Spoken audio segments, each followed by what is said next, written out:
Welcome to another episode of Whitetail Rendezvous, coming to you 6 days a week as we interview whitetail experts and hear their traditions and personal stories of the hunt. Learn more about the latest gear, discover proven tips, and the latest strategies so you can make your next hunt a success. Now, here's your host, Bruce Hutchin. On behalf of Whitetail Rendezvous, this is your host, Bruce Hutchin, and I want to say thank you to everybody for making 2016 a banner year. Why? Because we went over 100,000 iTunes downloads. Why? Because we had over 300 guests on the show. And talking about the show, sometimes my guests are in a tree stand, sitting in a pickup truck on the top of a hill, or just don't have great bandwidth to pick up the recording. So I apologize for that. We're doing the best we can, but this is a real show with real people in real places. This is Whitetail Rendezvous Podcast, episode number 310.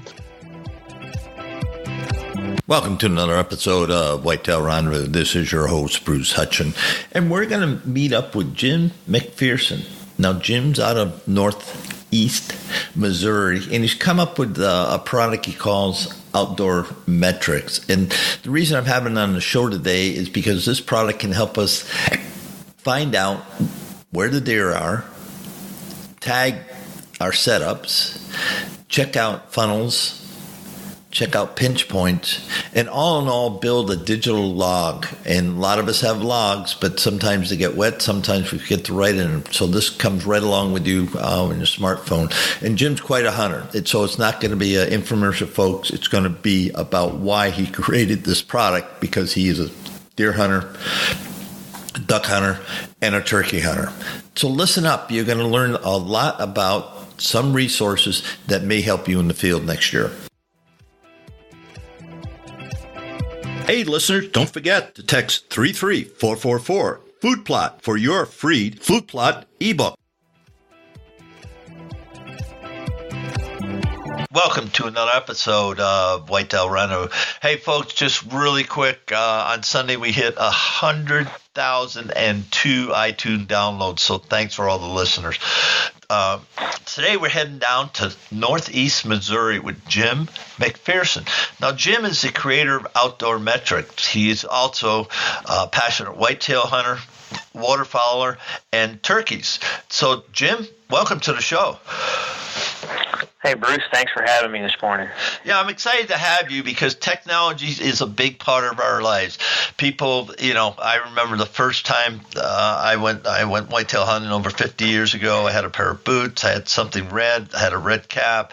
Had a J.C. Higgins 12-gauge shotgun. I had a box of slugs, and I had a knife. That was it. That was it. And I hunted a family farm, so we knew where the deer were, and we went and shot some deer.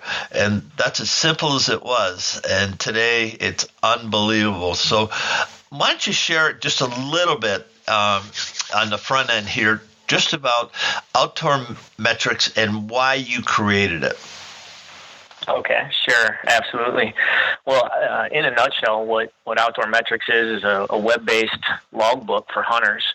It's the real purpose of it, though, is not just necessarily logging the hunts, but also understanding and analyzing the data that is contained within your hunts.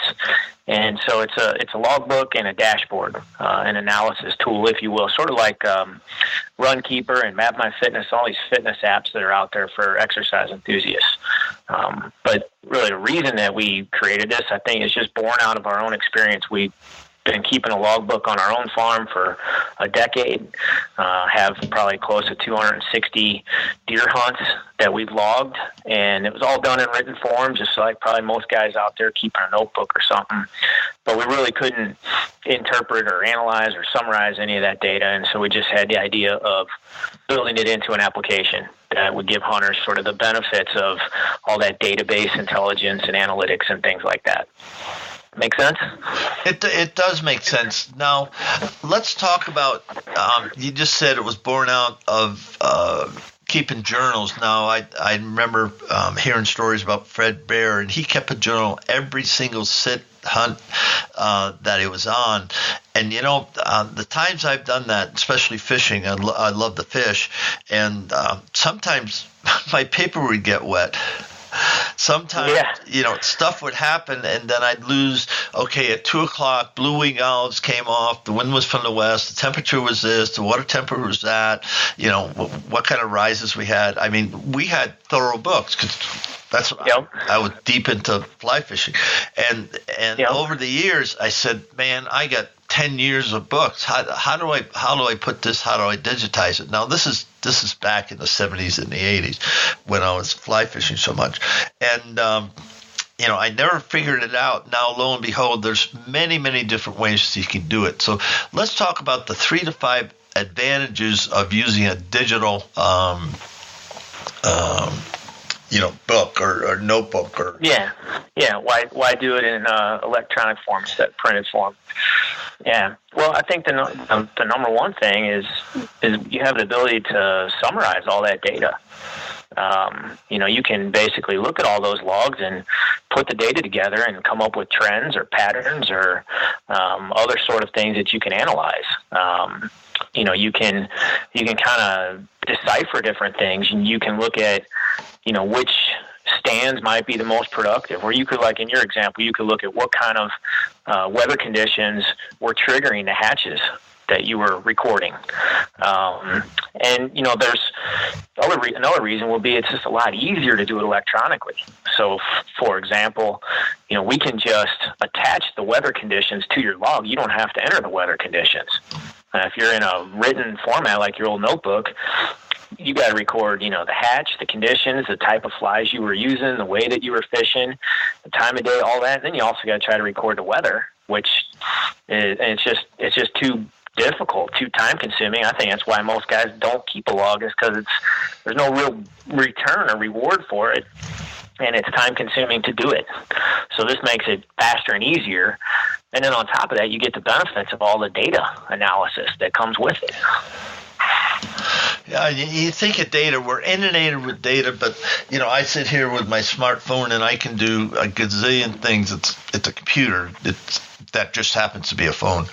And I think of all the places. I was on a sheep hunt in August, and once I had cell coverage, once I had coverage bandwidth, then I could communicate with thousands of people on my social media, with just a couple of 10 seconds.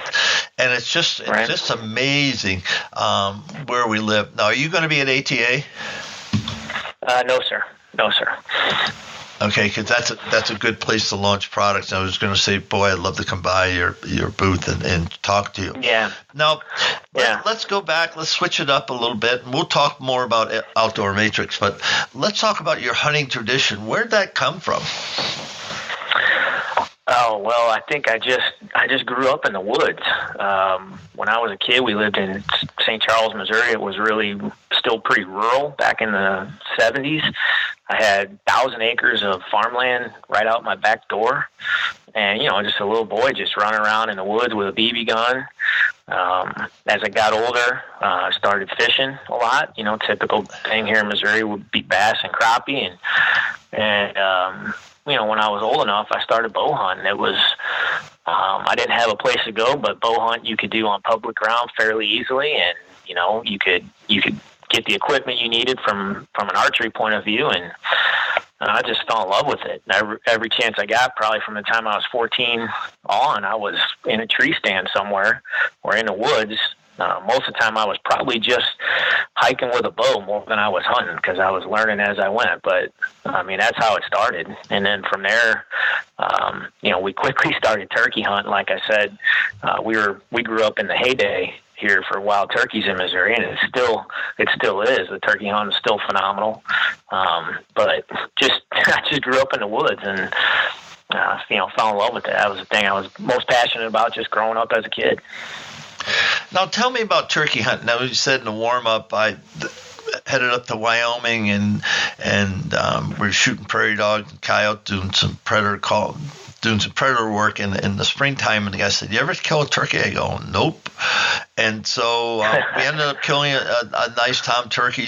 I got his fan on my wall, and that's the only turkey I've ever killed. And we called him in, and that was that. And I'm trying to wrap my arms around, or my head around, what's so magic about turkey hunting. Share that with me, because there's probably a lot of whitetail hunters that haven't hunted turkeys.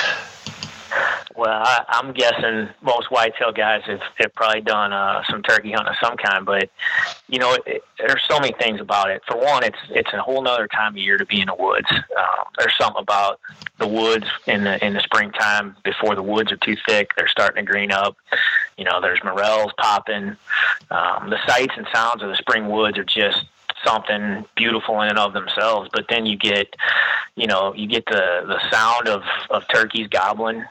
You get the activity, coming off of a fall season where you're stationary for the most part, hunting deer out of a tree stand. It's a great alternative. You get out, you hike, you cover some country. It's much more active, in my opinion. You're calling, you're seeking birds, you're doing all these different things that really you don't quite do the same way in deer hunting. Maybe it's similar to elk hunting. I wouldn't know about elk hunting, but and I don't know, man, there's something magical about seeing a bird in full strut within shotgun range when you can see the iridescent colors on their feathers and everything. It's just it's like 3D. It's so vivid. I don't know. It's a neat time of year to be out there, and nature of turkey hunt is very active, and you're engaged with those birds, and just makes it something unique in my mind altogether. Well, the only thing I can think of, the way I like to hunt turkeys when I do is run and gun. I really don't want to sit down in a tree and call them in, because that's no different than duck calling, elk calling, or deer vocalization. I'm sitting there waiting for them to come to me, and I've never had the experience of saying, okay, here's how we're going to do it. We're going to, spot and stalk, and then get up on them, and then you vocalize them. Then you have them come to you. Now that's exciting. No question about it. No matter what kind of animal. I think of watching a trout come out of the stream and just rise up, open his mouth, and sip in your fly. That's exciting. I mean, that's just flat out exciting. So when you say that, I guess I need to experience the run and gun of turkey hunting, and maybe somebody will make me a purist, so I'll set up my decoys and sit there and gobble, gobble, and put in everything else they do.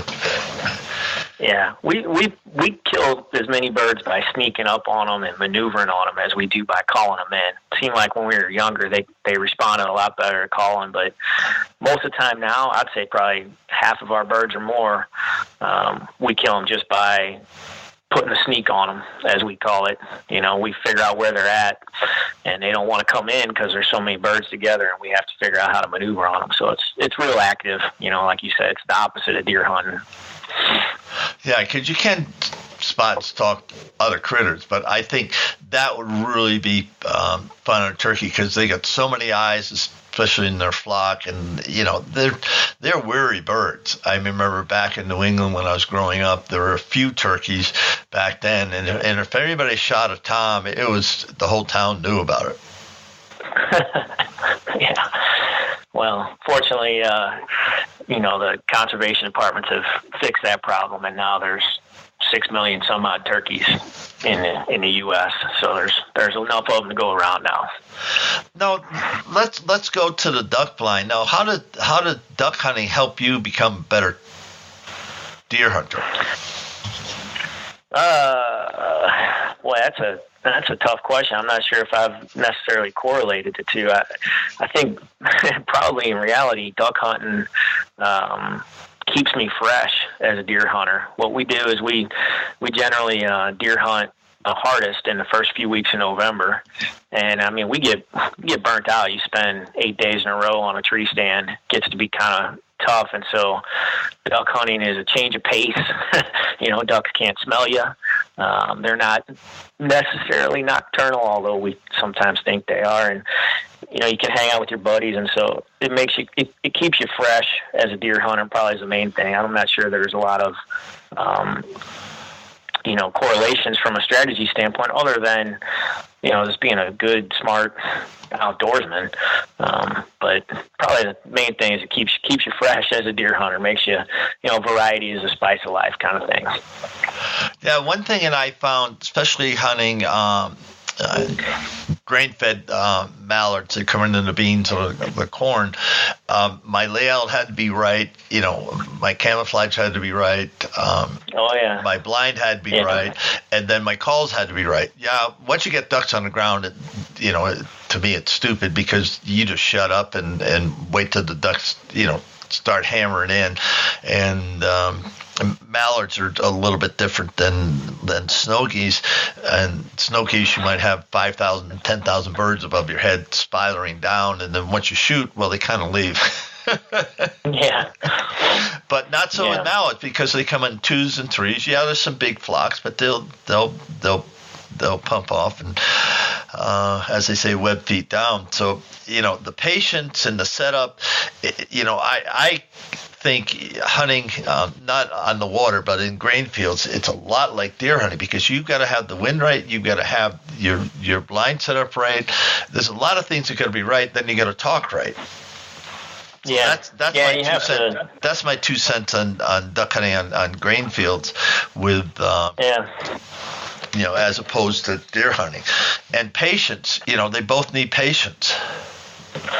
Oh, absolutely. Yeah, and probably, like you said, the being hidden correctly, whether you're in a tree stand or in a layout blind or a layout boat or something, you gotta take some extra caution there to make sure you're hidden well. That's for sure. And I think bring it back to your digital book there and notebook. Do you use that for all game, or you just use it for whitetails? Yeah, good question. Right now it's set up for waterfowl, turkeys, and whitetail. Naturally, that's what we've done here, and that's what we know the most about. We plan to expand it to support elk and pronghorn and predators and just about any type of hunting that you could do. But we started with deer, waterfowl, and turkeys. Now, let's tell the people right now how to get in touch with you guys. How can they reach out and say, hey, I want to get a trial on this? Since it's digital, I'm assuming that you have, trial periods for them, or the availability, just to buy a subscription product. It's digital, so they log into to a site. Is that how it works? Yeah, exactly. You just go to outdoormetrics.com. That's outdoormetrics with an X. .com, and you just sign up, and it's a free trial. Most guys, I think the average guy hunts somewhere between 15 and 18 days a year.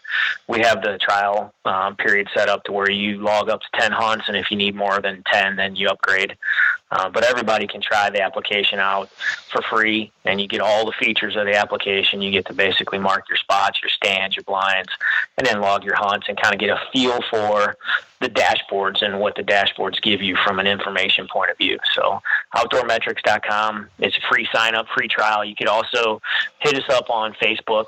We're out there, Outdoor Metrics, and also on Twitter, of course, at Outdoor Metrics. So a couple different ways people can find us. Now, can I overlay maps, or does it have map overlays, topographic maps overlays? Well, yeah, that's a great question. The other part of the idea for us came from what we call the kill chart. We have an aerial photo on our cabin, and we would mark every little spot that we killed something. A turkey kill, we'd have a little red dot. A buck, we'd have a little black X.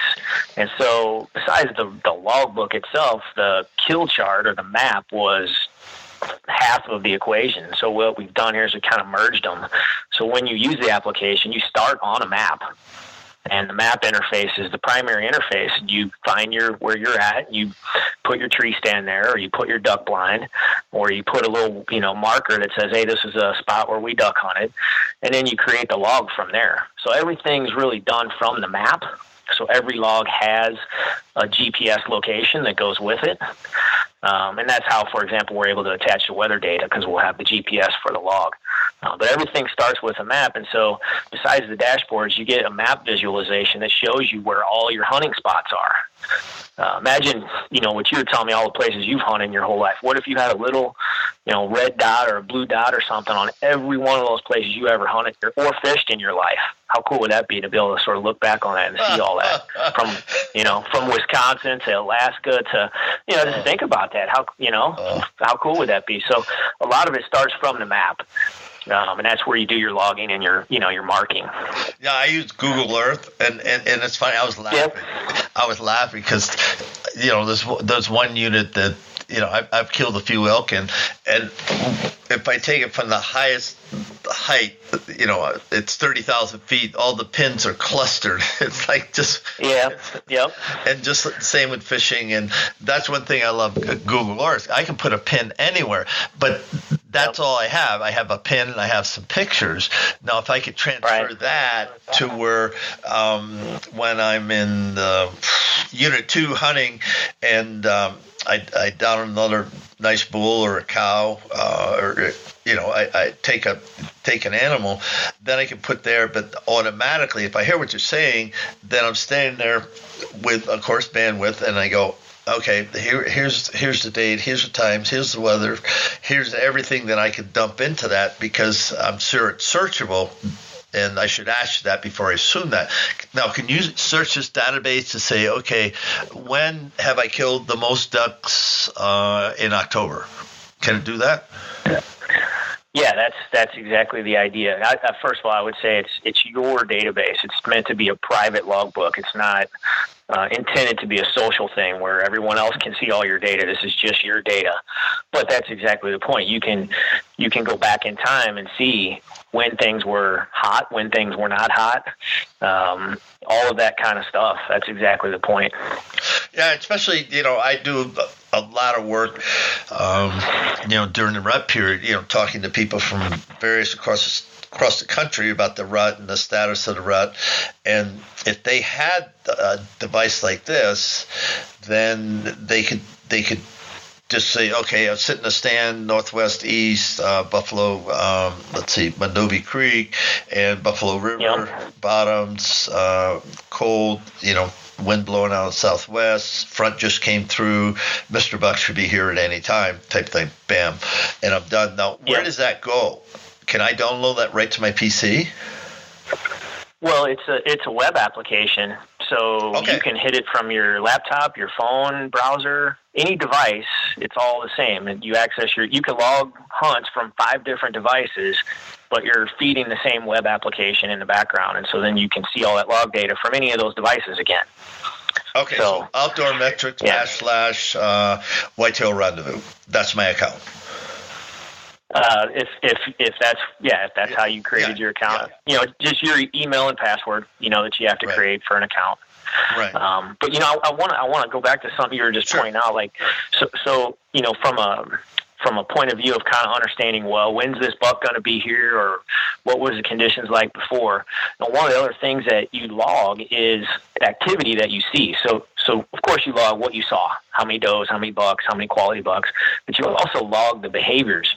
So we log whether or not the deer were chasing, feeding, bedding, fighting, scraping, rubbing, breeding, any of that. And so now when you look at the results from over time, I can go back and I can say, okay, last year during the first week of November, what were the deer doing the most? Were they chasing? What is the behavior at that time? And you can say, okay, last year, first week of November, we recorded that most of the time they were just traveling and feeding. We didn't see a lot of chasing in the first week. Well, why? Well, maybe last week the weather conditions were really warm. Well, this year, first week, we recorded chasing almost every time we were hunting. And so now you can kind of compare year over year, what were the behaviors that you saw, and why the heck was it like that? Was it the weather? Was it some food sources, or whatever it was? So I just wanted to circle back on something you touched on there, because I think it's kind of a cool a cool angle to the whole thing. Now, what about your competition? I know you're not the only cowboy, in the rodeo here. Yeah. What makes you think that you can bring this product to market and be successful with it?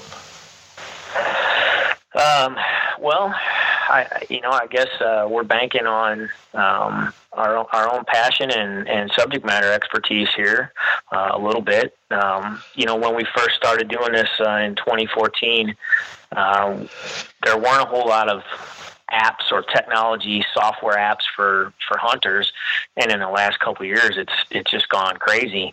On one hand, that's encouraging because I think that's just indicative of the fact that the market's going to come there, and hunters are going to be using tools like this just like they use trail cameras.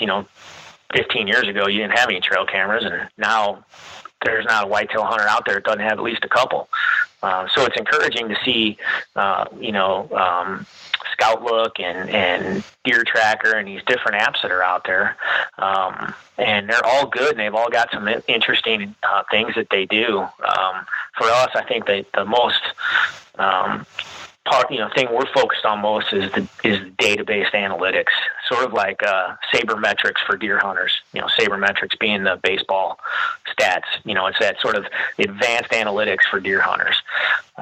So it's good to see other people doing the same stuff or similar things. It just shows that there's a market for this stuff, hopefully, and it's fun to be kind of in the early stages of it, hopefully.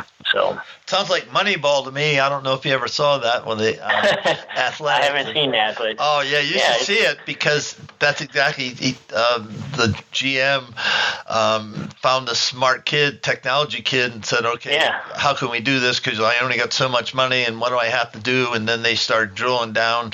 This guy might be 39 years old, but look at his base on balls, blah blah blah, and they had all the stats, and that's how they built their team until such time as I remember in the movie, the Red Sox wanted him to come out there and do the exact same thing for a lot of money. He didn't, but it was called Moneyball, and then that's what it was all about. Is that so?